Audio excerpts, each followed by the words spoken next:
Bom dia, irmãos, e a paz do Senhor Jesus Cristo. Graças a Deus por mais este dia, graças a Deus pela oportunidade que o Senhor concede-nos de mais uma vez juntos podermos compartilharmos de mais uma videoaula da Escola Bíblica Dominical. Nesta feita, daremos início, nesse dia 5 de abril de 2020, início ao segundo trimestre de 2020. E a lição que estudaremos nesse segundo trimestre desse ano de 2020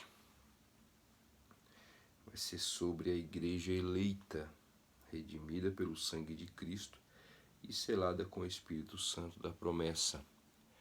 Lição esta, irmãos, que vai ser baseada na epístola ou carta aos Efésios.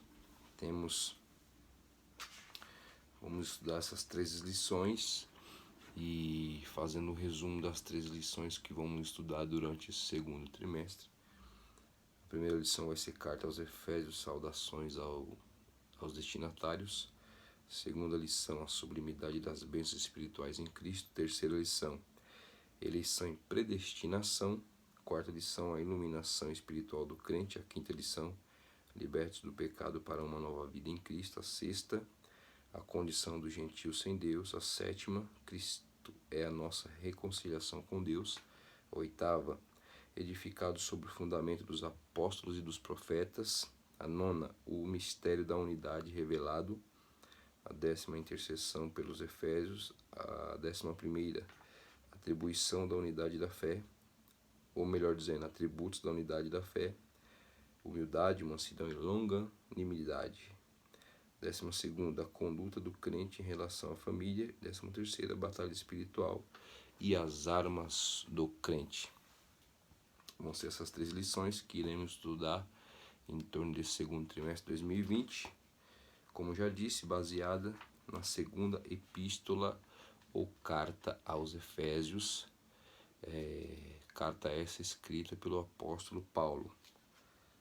E o comentarista da revista desse segundo trimestre, irmãos, e todos aqueles que nos acompanham, nos assistem, amigos, enfim, aqueles que têm o interesse e o intuito de aprender a palavra do Senhor e crescer a cada dia na graça e no conhecimento de nosso Senhor e Salvador Jesus Cristo, pois esse é o intuito, irmãos e amigos desse canal,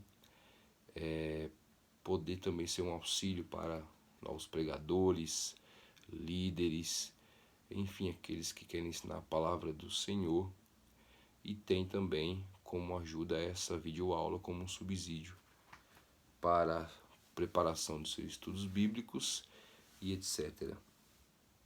O comentarista dessa revista do segundo trimestre é o pastor Douglas Batista. Ele é presidente do Conselho de Educação e Cultural da CGADB, que é a Convenção Geral das Assembleias de Deus do Brasil. Ele é líder da Assembleia de Deus Missão, lá do Distrito Federal. Ele é doutor em Teologia e licenciado em Filosofia. Amém? Então, que Deus venha nos abençoar nesse segundo trimestre. Eu quero desde já fazer uma observação que toda revista da Escola Bíblica Dominical, na capa, essa ilustração de capa não é à toa. Essa ilustração de capa, essa arte dessa ilustração, também remete-nos ao tema que iremos estudar. Por exemplo, a ilustração dessa capa tem aqui uma carta, um rolo, que simboliza a carta, a coroa de Cristo, um selo, e dentro do selo vocês podem ver que tem um leão com uma coroa, que tipifica quem é o leão da tribo de Judá, que é Jesus Cristo, e o selo da promessa do Espírito Santo, ou seja, a carta aos Efésios, a igreja eleita pelo sangue de Cristo na coroa de espinhos e selada com o Espírito Santo da promessa, que é o selo selado e marcado com a marca do nosso Senhor Salvador Jesus Cristo, que é o leão da tribo de Judá, que é um simbolismo. Uma curiosidade que talvez vocês não sabiam, mas que sempre nas revistas, nas capas, nas ilustrações, tem um significado e tem a ver com a lição ou com o trimestre a qual vai ser estudado. Amém? A lição de hoje, dia 5 de abril de 2020, carta aos Efésios, saudação aos destinatários. Lembrando que esta lição aqui é mais uma lição introdutória, é uma introdução do que iremos estudar no decorrer do trimestre. O texto áureo diz assim: a vós graça e paz da parte de Deus, nosso Pai, e da do Senhor Jesus Cristo, que está em Efésios capítulo 1, versículo 2. Verdade prática. A Epístola aos Efésios revela o propósito eterno de Deus para a Igreja de Cristo. A Epístola aos Efésios revela o propósito eterno de Deus para a Igreja de Cristo. Antes da continuidade, outra curiosidade a respeito da palavra epístola. Porque não é errado você chamar carta ou epístola, mas para que você entenda a título de curiosidade, a palavra epístola, etimologicamente, a epístola vem do prefixo grego epi, que significa por cima, e stola, que é manta. Conta-se que na época da guerra primitiva, as cartas propriamente ditas eram colocadas nas bolsas que ficavam nas duas pontas de uma manta, ou seja, epístola dava-se essa manta que colocava-se sob o lombo do cavalo do jumento, e nas extremidades dessa manta tinham duas bolsas, e ali eram colocadas as cartas ao qual eram levadas aos seus supostos destinatários. E, semanticamente falando, o nome epístola, devido ao seu uso, ficou também conhecido como carta. Então não é errado você falar carta ou você falar epístola, pois as duas maneiras estão certas de se dizer. Tá, tanto carta como epístola.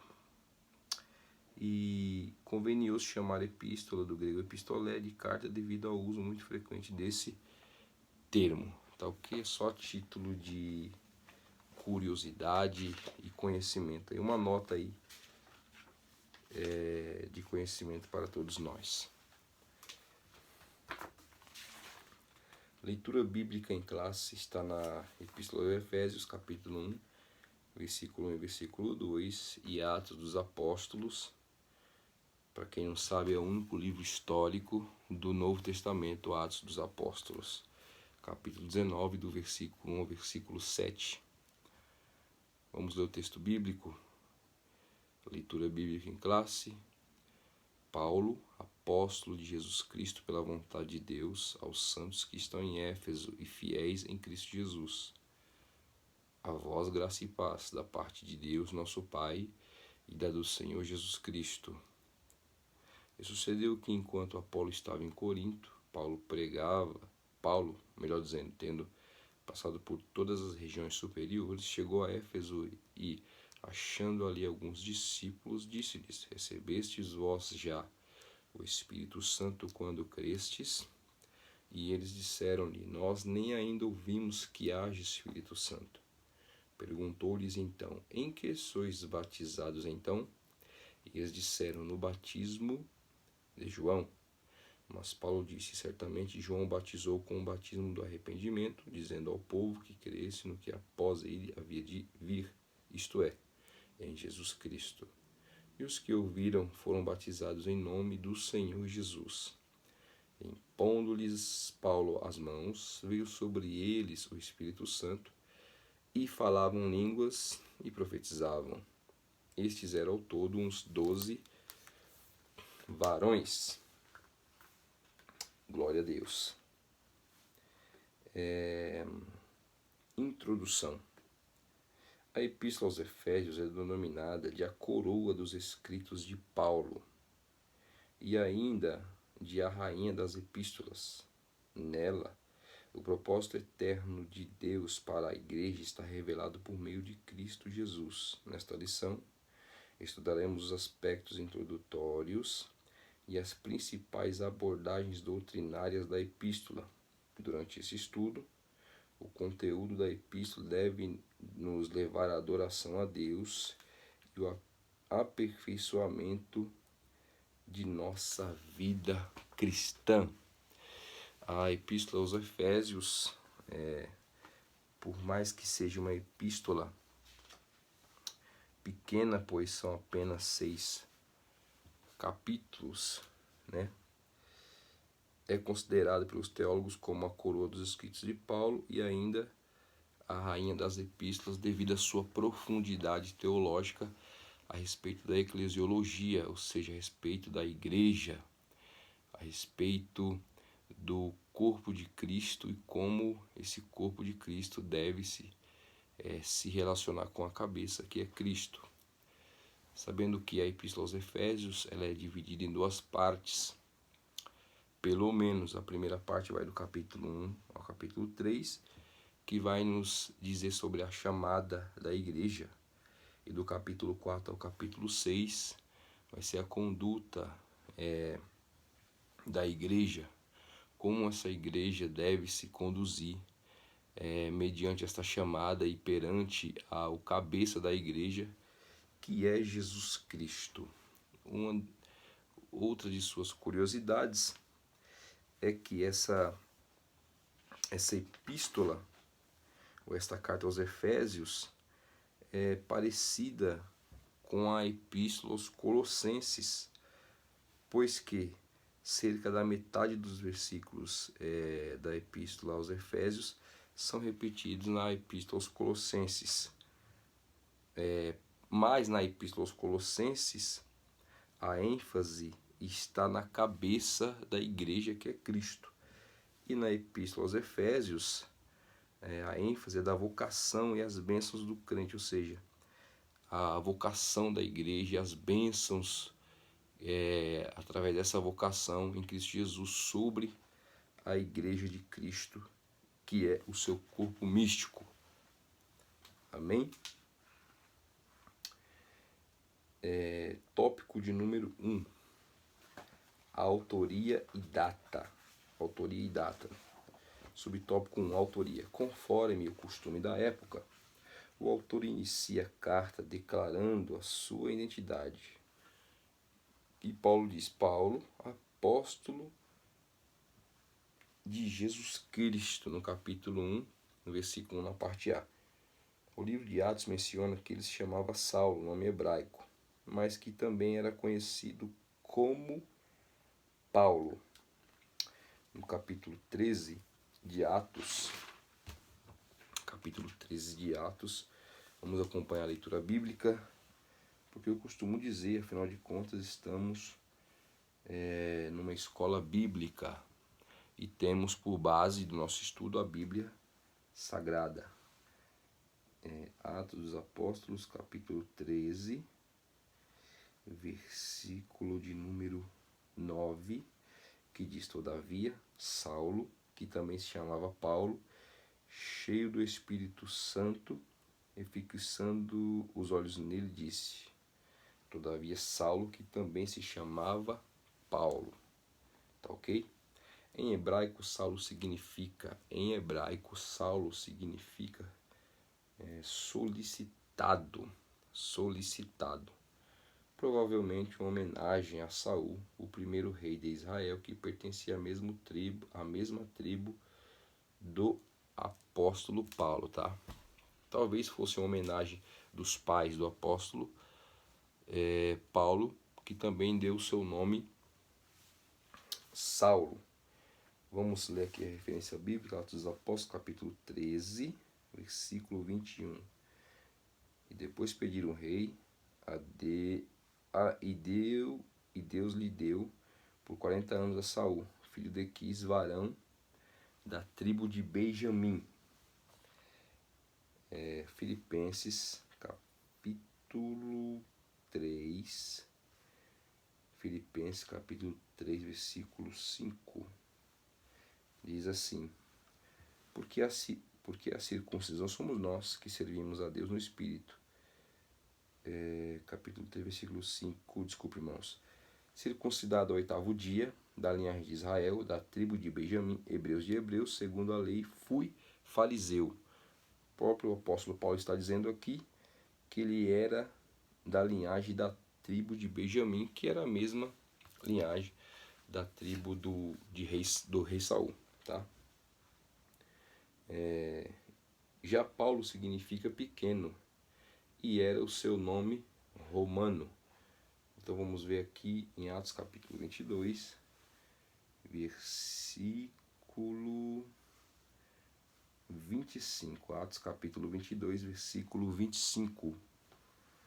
Diz assim: E quando estavam atando com correias, disse Paulo ao centurião que ali estava: É-vos lícito açoitar um romano sem ser condenado? Paulo estava prestes a ser açoitado e ele usa da sua autoridade, ele usa do que ele tinha na mão, ele usa desse artifício, como o seu nome romano, que era Paulo, para reivindicar algo ali, a sua cidadania romana, e se ele ia ser açoitado sem ao menos ser julgado por se tratar de um cidadão romano.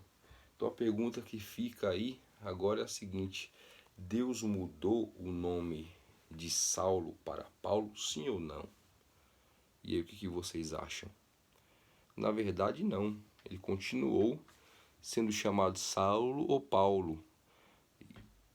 Infelizmente, por muitas vezes, muitos já falaram sobre isso, talvez ensinaram, pregaram sobre isso, que Deus havia mudado o nome de Saulo para Paulo, mas isso na verdade é uma falácia, né? Isso é uma heresia.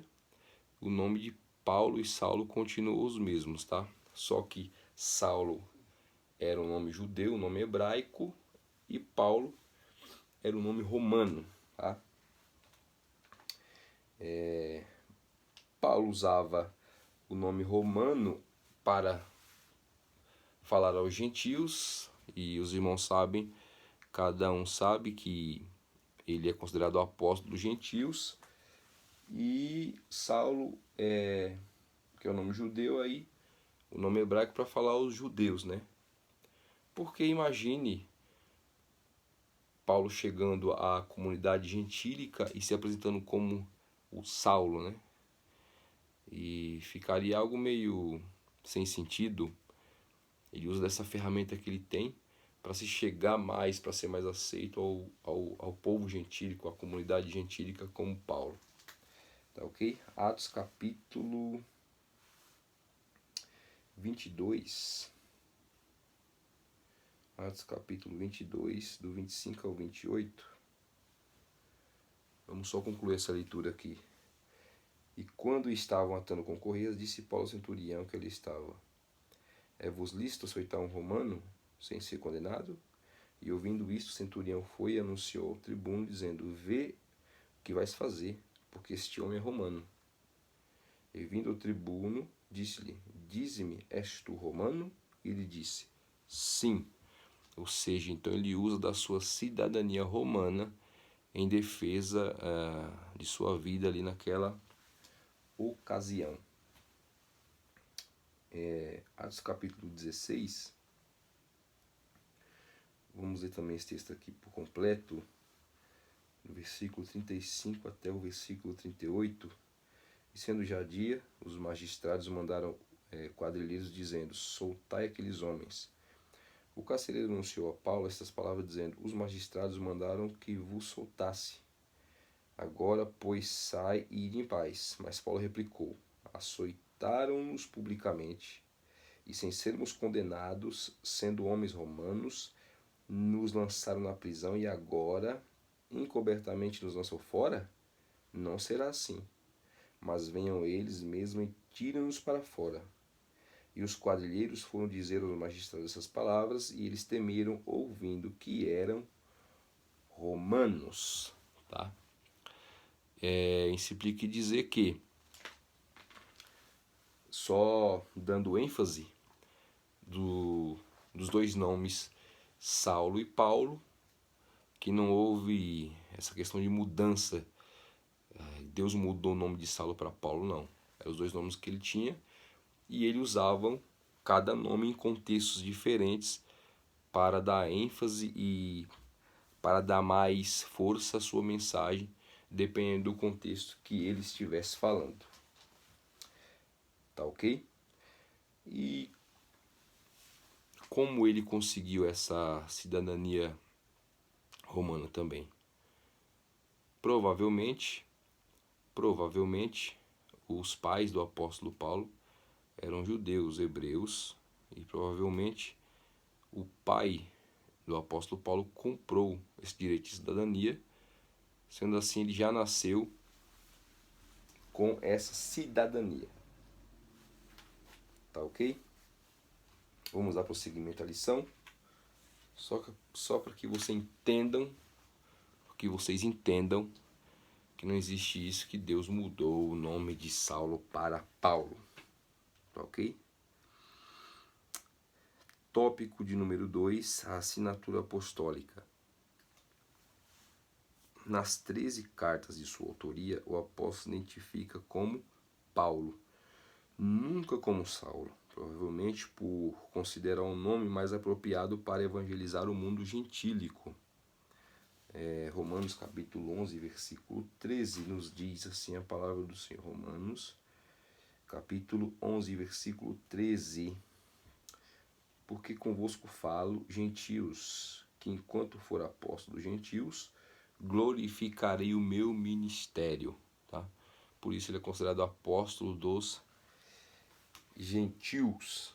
Outro detalhe relevante é a reivindicação de sua autoridade apostólica como ressalva pela vontade de Deus, em Efésios capítulo 1, versículo 1, Paulo, apóstolo de Jesus Cristo, pela vontade de Deus. Ele, mais uma vez, aí fala sobre a sua autoridade apostólica. O que atesta isso aqui é pela vontade de Deus, isto é, não escolhido por homens. Tá ok? Então, Paulo dá mais uma vez a famosa carteirada e mostra aí de onde vem a sua autoridade apostólica, que vem pela vontade de Deus. Terceiro subtópico do tópico 1, uma epístola da prisão. A epístola foi escrita no período em que Paulo se encontrava preso em Roma. Ele se identifica como prisioneiro de Jesus Cristo, capítulo 3, versículo 1 de Efésios. O preso do Senhor, capítulo 4, versículo 1, e o embaixador em cadeias, capítulo 6, versículo 20. Isso indica que era uma carta enviada do cárcere. Por essa razão, ele integra o rol das epístolas da prisão, redigidas aos Efésios, Filipenses, aos Colossenses e a carta dirigida ao indivíduo Filemon. Então todas essas cartas aqui são cartas da prisão, cartas essas escritas enquanto ele estava aprisionado em Roma numa prisão domiciliar. Ele escreve essas cartas aqui, por isso são denominadas dentro do cânon sagrado, dentro da teologia, a bibliologia fala a respeito dessas cartas como cartas ou epístola da prisão, justamente escritas no período ao qual o apóstolo estava preso. Tá ok?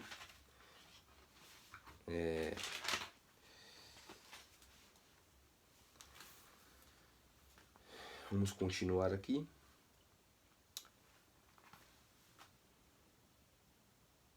Data.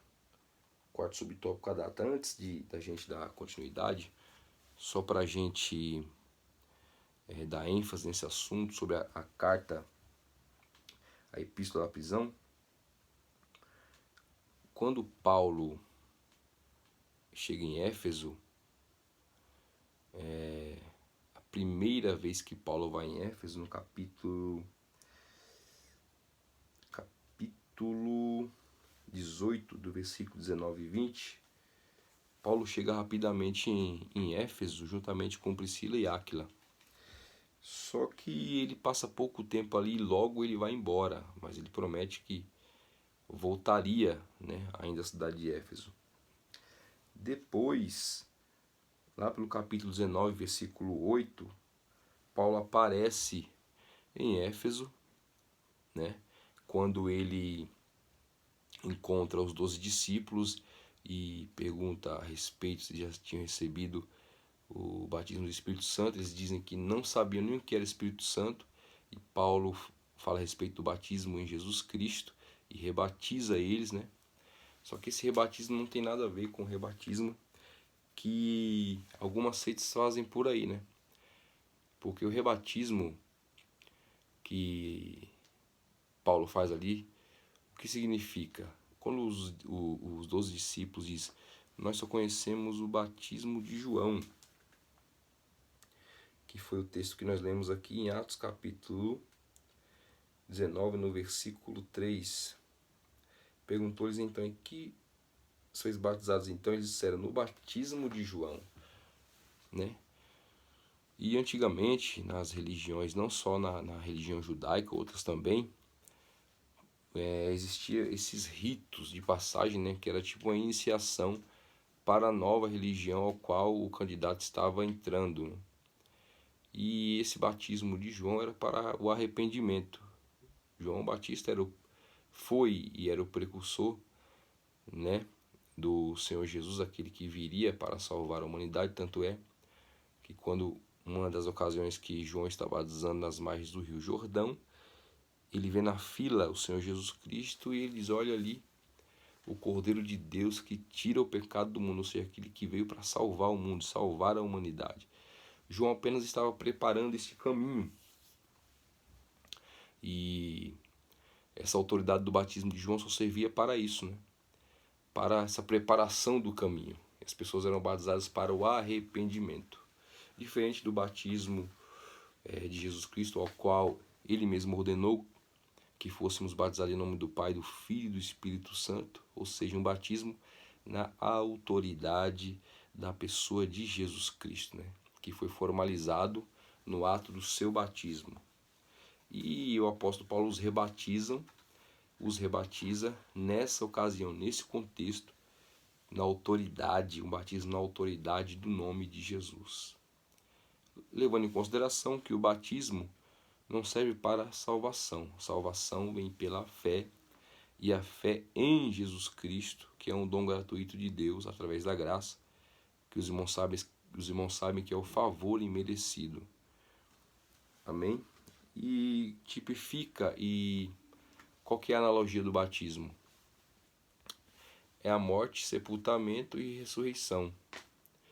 A morte e sepultamento da velha natureza, do velho homem, a morte e sepultamento para o mundo, e a ressurreição em Cristo. Amém?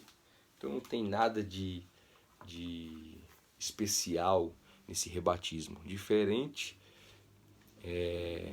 de alguém que exige que alguém seja rebatizado, levando em consideração que essa pessoa já foi batizada no nome do Pai, do Filho e do Espírito Santo, já foi batizada, demonstrando a sua fé pública em Jesus Cristo.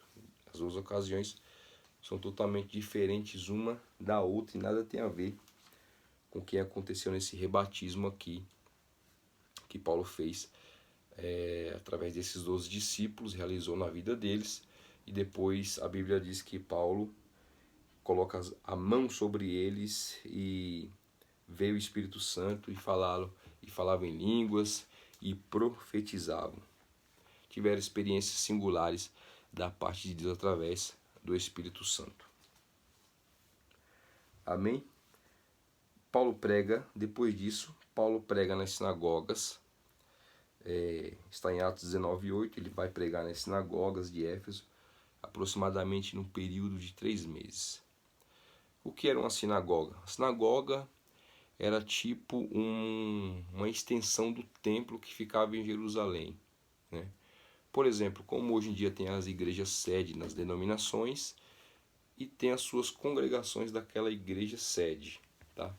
E aonde surgiram as sinagogas? No período do cativeiro babilônico, que durou 70 anos, o povo não tinha como se congregar no templo E foi aí que surgiram as sinagogas, né? Como se fosse uma extensão, uma congregação do templo, tá ok? E durante todo esse período existiam muitas sinagogas e Paulo ensinou na sinagoga em Éfeso no espaço de aproximadamente 3 meses. Saindo dali, porque havia muita,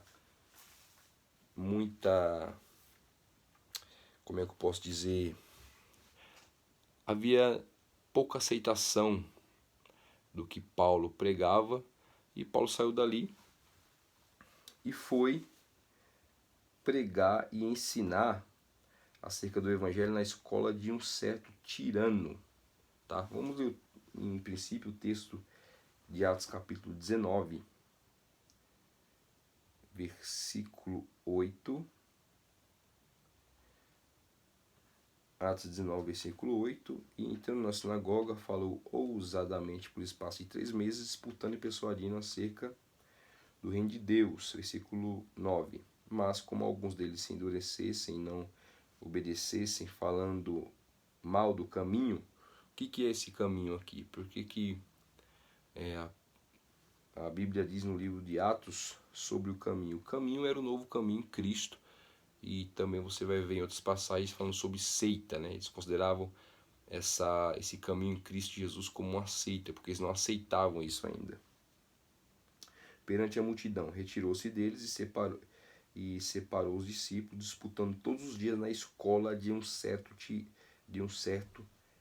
tirano, né? Depois de sair das sinagogas, devido a essas divergências, alguns dizem que ele alugou esse espaço aqui na escola de certo tirano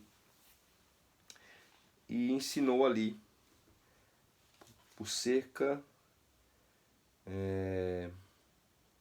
e durou isso por espaço de 2 anos, de tal maneira que todos que habitavam na Ásia ouviram a palavra do Senhor Jesus, tanto judeus como gregos. Tá ok?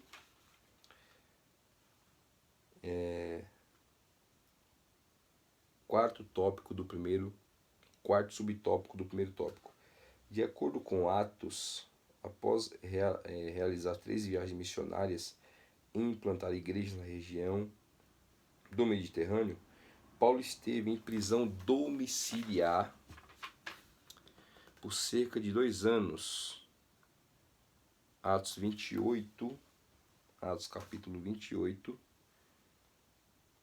versículo 30. E Paulo ficou 2 anos inteiros na sua própria habitação que alugara e recebia todos quanto vinham vê-lo, né? Paulo estava numa prisão domiciliar em Roma, um lugar que ele havia alugado, e esse período durou cerca de 2 anos, que foi entre 60 e 62 depois de Cristo, aproximadamente. A partir dessa premissa, a data provável da redação da Epístola aos Efésios ocorreu por volta de 61 e 62 depois de Cristo, tendo Tíquico como seu portador. Tá? Quando Paulo envia as cartas, envia através desse discípulo Tíquico. Tópico de número 2, os destinatários. Número 1. A cidade de Éfeso, fundada por volta de 1050 a.C., tornou-se num centro político, comercial e religioso da Ásia Menor, atual país da Turquia. Era uma cidade litorânea, cujo porto desaguava no mar Egeu. Sua rua principal era pavimentada em mármore com colunas trabalhadas em ambos os lados. Era considerada uma metrópole com cerca de 500 mil habitantes. Tinha o maior anfiteatro do mundo, com capacidade para 25 mil espectadores. O tamanho desse anfiteatro, onde havia apresentações, cabia mais ou menos 25 mil pessoas. Imagine o tamanho da cidade. Só um anfiteatro cabia esse tanto de gente. Próximo dali estava o estádio com a pista de corridas e a arena onde corriam as lutas entre animais selvagens, como também entre homens e animais. Olha aí a diversão do povo de Éfeso e o seu entretenimento. Uma cidade muito grande, uma cidade que tinha uma posição privilegiada dentre as outras da Ásia Menor, que hoje é a atual Turquia, né? E foi através de Éfeso que o evangelho se expandiu para demais cidades, as demais localidades ali da Ásia Menor. Foi o ponto de partida, o ponto inicial foi Éfeso.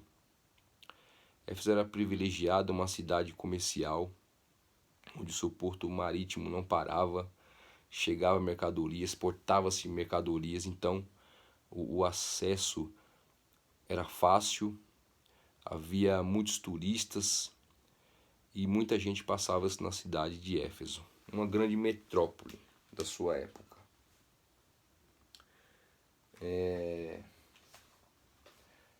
A religiosidade em Éfeso. Tópico, subtópico do número 2 do tópico 2. A cidade abrigava o templo de Artemis, ou Diana, a deusa da fertilidade. Construído em mármore, a economia da cidade dependia dos milhares de turistas que a visitavam. Esse templo da deusa Diana, ou Artemis, era considerado uma das 7 maravilhas do mundo antigo. Segundo a história, diz que esse templo, para ser totalmente construído e edificado, durou aproximadamente 220 anos. Era um templo colossal, gigantesco. E foi todo construído em mármore branco, polido. Agora você imagina o trabalho que deu e a glória, né, desse grande templo. Por ele ser em mármore branco, quando reluzia, quando o sol batia, ele reluzia. E ele também era considerado como um luzeiro devido ao seu esplendor e o seu brilho, né? E abrigava ali a estátua da deusa Diana ou Artemis, né? E o que acontece? No templo de Diana também era adorado o deus grego, o deus Baco, né?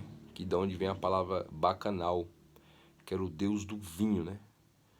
E aí vocês vão entender aí o porquê Paulo escreve algumas orientações ainda para a igreja de Éfeso, devido a esse contexto, também no contexto que a igreja é fundamentada no fundamento dos apóstolos e a pedra de esquina, a principal pedra é Jesus Cristo. Eles tinham como fundamento da cidade de Éfeso a deusa Diana. Então, daí dá para vocês verem o contraponto do apóstolo Paulo e o porquê dele dar certas orientações à igreja que está na cidade de Éfeso, né?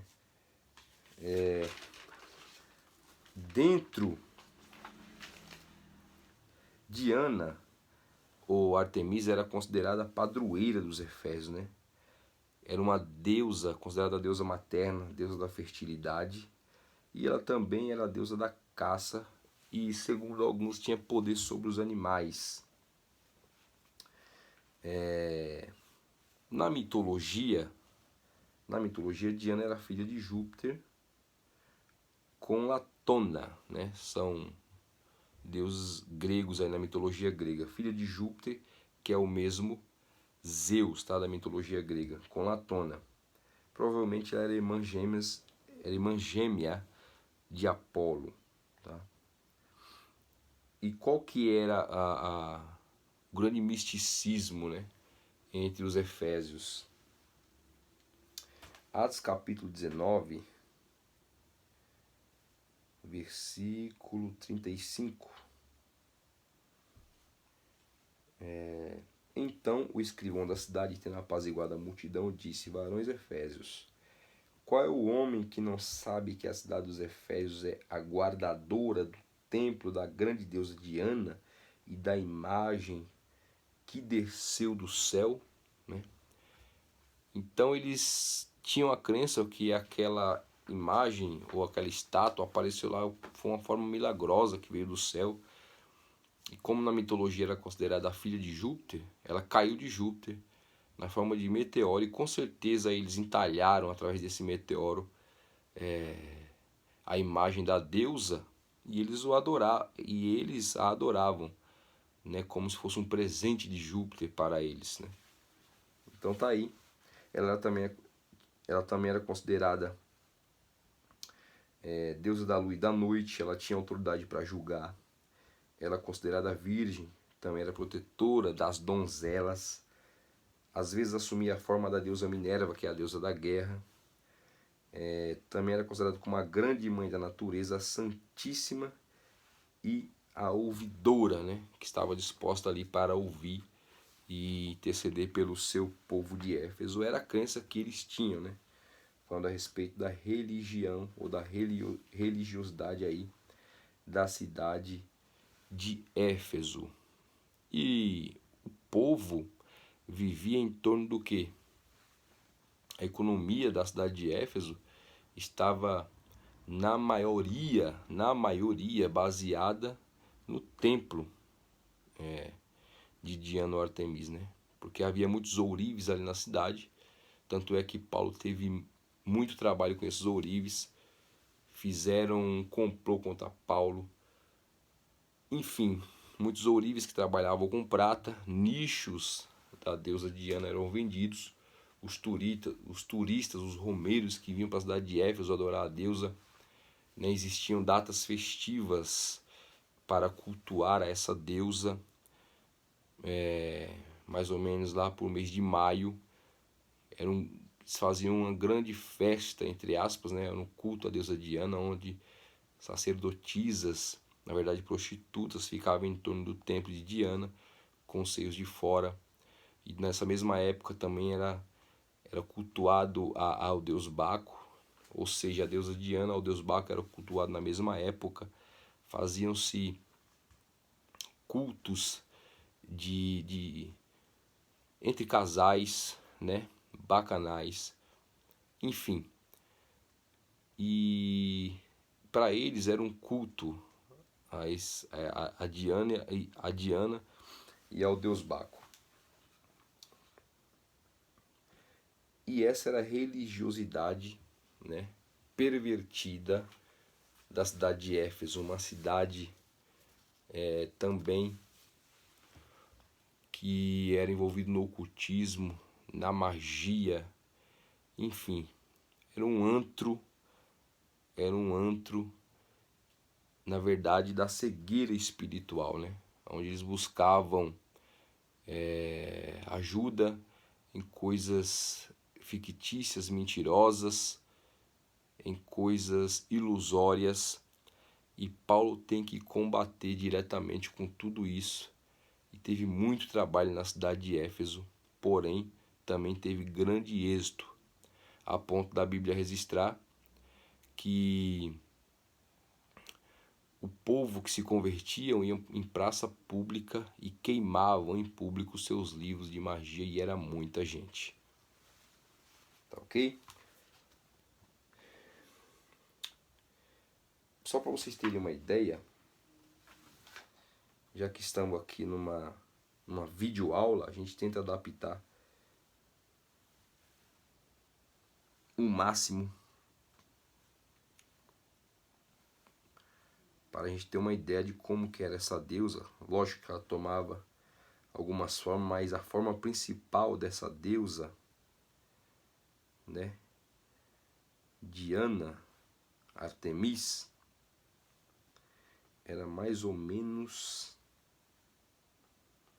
dessa forma aqui. Deixa eu procurar uma imagem boa, melhor para que vocês entendam. Tá aí mais ou menos a imagem. Não sei se dá para ver direito devido à luz, né? Acho que não dá, né? Da deusa. Não dá, devido à luz. Mais ou menos. Tá vendo? Era uma deusa que havia muitos seios, os animais a ladeavam, né? Porque muitos seios consideravam uma deusa materna, deusa da fertilidade. Muitos animais também considerados a deusa que controlava os animais, a deusa da caça, enfim, né? Só para os irmãos terem uma ideia, que eu também não tenho ferramentas para edição de vídeo, senão eu editava e colocava as imagens para vocês terem uma ideia de como que era esta deusa. E por curiosidade, se vocês querem pesquisar, só é você colocar no Google deusa Diana e imagens e vocês vão ter uma ideia de como era essa deusa. Tá ok? A economia da cidade dependia dos milhares de turistas que a visitavam.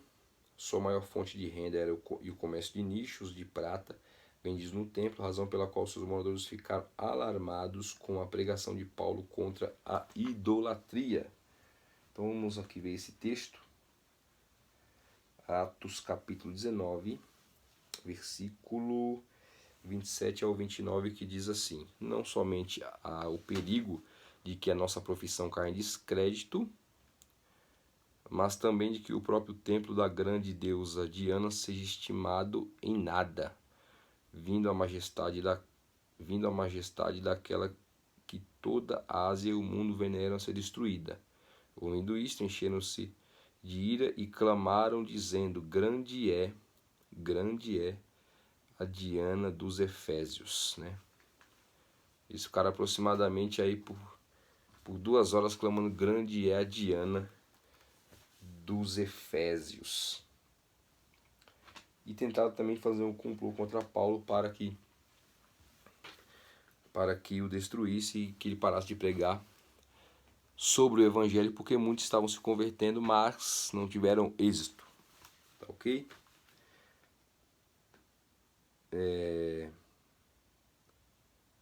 Subtópico 3 do tópico 2. A igreja de Éfeso. Paulo evangelizou a cidade e seus arredores durante 3 anos. Está em Atos capítulo 20, versículo 31. Quando chegou a Éfeso, o apóstolo encontrou 12 discípulos, os quais batizou nas águas e conduziu a receber o batismo no Espírito Santo, ao qual nós já falamos aqui. Em seguida, evangelizou os judeus na sinagoga por um espaço de 3 meses. E como alguns judeus resistiram ao evangelho, voltou-se para os gentios pregando no salão alugado na escola de Tirano. Já falamos sobre isso. Em Éfeso, Deus usou Paulo poderosamente, a igreja crescia, pois até os lençóis e aventais do apóstolo foram usados para curar os enfermos e expulsar os demônios, né? Quero abrir um parênteses aqui, que isso aqui não é doutrina, tá? Isso aqui são exceções. Não significa que eu vou sair por aí pegando o meu avental, o meu paletó, jogando em alguém, passando em alguém, e pessoas vão serem curadas, ou os demônios vão sair, as pessoas vão serem libertas. Isso daqui não é doutrina, tá? Isso aqui é uma ocasião que aconteceu. Então a pergunta que fica no ar é: pode acontecer nos dias de hoje? Pode, mas não é doutrina, tá? Isso aqui são exceções, isso não é regra, são exceções. Pode acontecer? Pode, mas não vamos ter isso como uma doutrina dentro da igreja, senão mistura sincretismo com misticismo, tá? E a principal mensagem do evangelho é a salvação. Amém? Para que isso fique bem claro, porque infelizmente o que vemos por aí são multidões de pessoas que vão atrás da bênção, mas não querem o abençoador, que é Jesus Cristo, que é o principal, né? Aonde deveria ser o contrário, eu deveria ir atrás do abençoador para que por consequência eu seja abençoado. Totalmente diferente do que acontece nos dias de hoje, infelizmente. Aonde se prega que tem um milagre, que tem a cura, que tem algo sobrenatural, são os lugares que mais lotam, são os lugares que mais estão cheios, né? Devido a essas situações. E quando nós queremos dar ênfase ao ensino bíblico, ao culto de ensino, à palavra de Deus, poucos se interessam, mas eu glorifico a Deus porque você que está aí nos assistindo ainda tem esse interesse em aprender a palavra do Senhor e crescer na graça e no conhecimento. O nosso Senhor Jesus Cristo, saiba que Deus está restaurando isso no meio da sua igreja, em nome de Jesus. Mas, para vocês verem, o poder do Espírito Santo de Deus na vida do apóstolo Paulo, que até os seus lenços e aventais eram usados para curar os enfermos e expulsar os demônios. Grandes líderes da igreja também passaram por Éfeso, né? Quem passou por Éfeso? O Apolo ministrou ali e foi instruído por Priscila e Áquila. Timóteo também foi designado para pastorear na cidade, ou seja, Timóteo, um dos sucessores de Paulo, também foi pastor dessa igreja de Éfeso. Segundo Irineu, bispo grego do primeiro século, o apóstolo João também liderou a igreja de Éfeso. O apóstolo João também foi pastor, foi líder dessa igreja aqui em Éfeso. Quarto subtópico do tópico 2, a saudação epistolar. A saudação é a mais breve dentre todos os escritos de Paulo. Ele se dirige aos santos e fiéis em Cristo Jesus. Mais uma vez vemos aqui esse termo santos, né? Nada mais nada menos significa aqueles que foram separados e consagrados para ser propriedade exclusiva de Deus. Paulo os cumprimenta com as palavras graça e paz, que nada mais é que uma expressão que lembra o favor gratuito e imerecido de Deus. Tá? Graça e paz. Na maioria das vezes, o mais comum que usamos é a paz do Senhor. Mas também podemos usar graça e paz. Qual que é o problema? Né? Que nos remete ao quê? Graça e paz nos remete ao favor imerecido de Deus no ato da salvação. Nós não merecíamos, mas Ele, por sua infinita misericórdia, nos concede esta salvação e, por conseguinte, temos paz com Deus, tá? Graça e paz. Quanto aos destinatários, a maioria dos intérpretes considera que a epístola era uma carta circular destinada aos cristãos de maioria gentílica das muitas igrejas da Ásia, provenientes de Éfeso, a metrópole mais importante daquela região. Tá? Uma carta circular, ou seja, que não ficou somente em Éfeso, passou por outras igrejas também daquela região, mas o principal destinatário foi Éfeso, porque era uma das mais principais metrópoles daquela região ali da Ásia Menor. Tá ok? Vamos para o tópico de número 3, propósito e mensagem. Propósito. Subtópico 1 do tópico 3. Aparentemente, a epístola não aborda nenhum problema específico como em outras de Paulo. Porém, nos capítulos iniciais da carta, percebemos algumas ênfases que sinalizam a solução de certas questões. Por exemplo, havia novos convertidos que vinham do mundo helênico e praticavam religiões de mistérios e magia, mas que agora se reuniam com os santos de Éfeso, ou seja, havia muitos novos convertidos que vinham do mundo helênico, como estudamos na lição passada, sobre a cultura helenística, que era a cultura grega, e junto com a cultura helenística vinham os seus cultos a deuses pagãos, vinha a sua cultura deturpada, desenfreada, na questão da sexualidade, e dentre outras coisas mais, magia, ocultismo. Muitos vinham novos convertidos e que agora se reuniam os santos de Éfeso. Não por acaso o apóstolo Paulo mostra àqueles crentes que Cristo está no controle do universo inteiro. Cristo está no controle de tudo. Também é possível perceber outro tipo de ênfase do apóstolo. O passado daqueles cristãos era marcado pela imoralidade e bebedeira.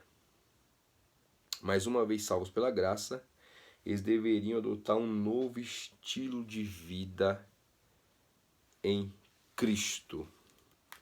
Destaca-se ainda uma preocupação com a unidade e a paz entre os judeus e gentios cristãos, enfatizados pelo plano universal, melhor dizendo, enfatizadas pelo plano no universal da redenção para ambos. Destaca-se ainda uma preocupação com a unidade e a paz entre judeus e gentios cristãos, enfatizadas pelo plano universal da redenção para ambos, ou seja, que Deus fez um só povo entre judeus e gentios, e Deus quebrou, destruiu a parede que dividia, né, essa questão religiosa, e dos dois fez um povo só.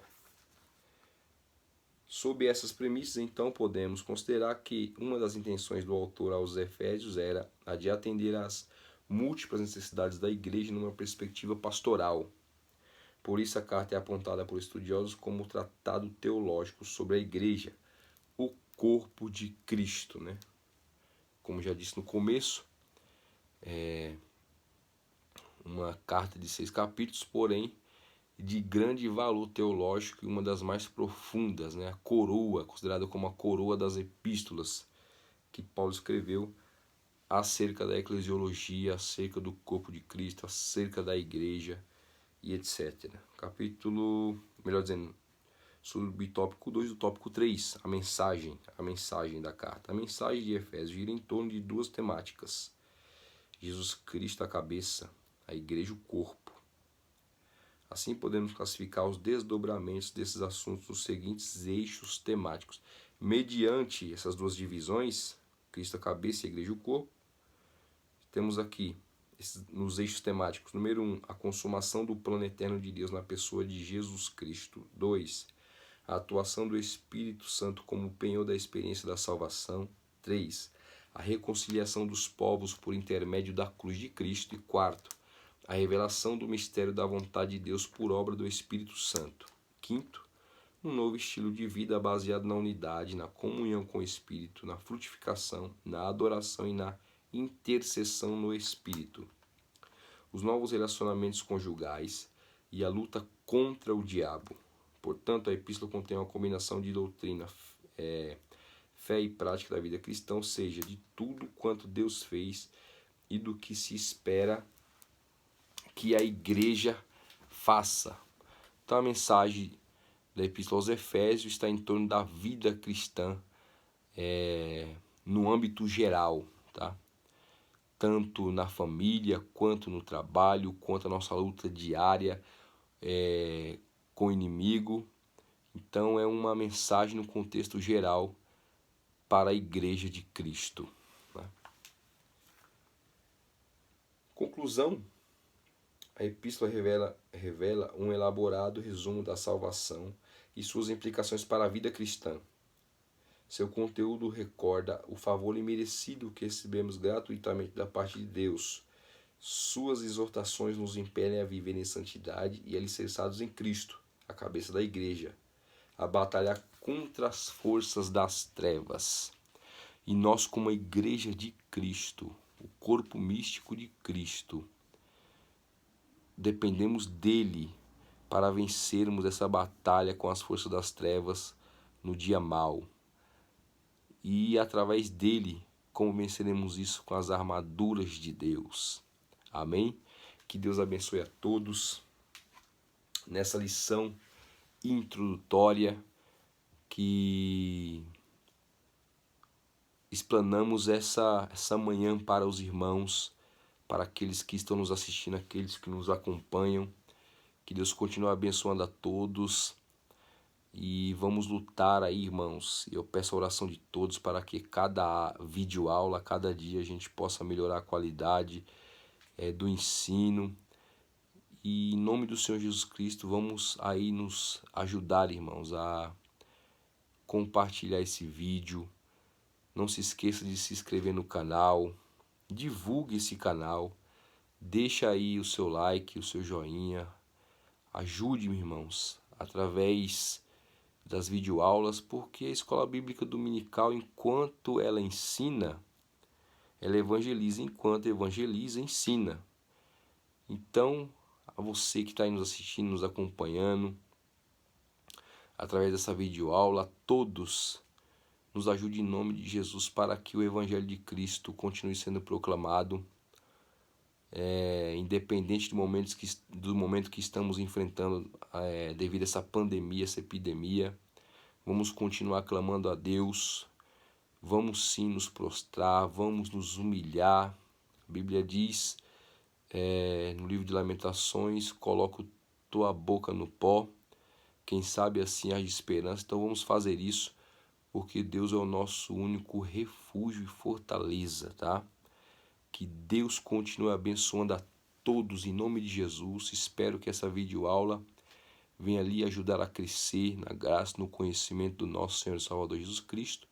Continue orando pelas nossas vidas, para que nós venhamos a cada videoaula trazer o melhor para a Igreja de Cristo, afinal é a noiva do Cordeiro. Amém? Que Deus abençoe a todos em nome de Jesus.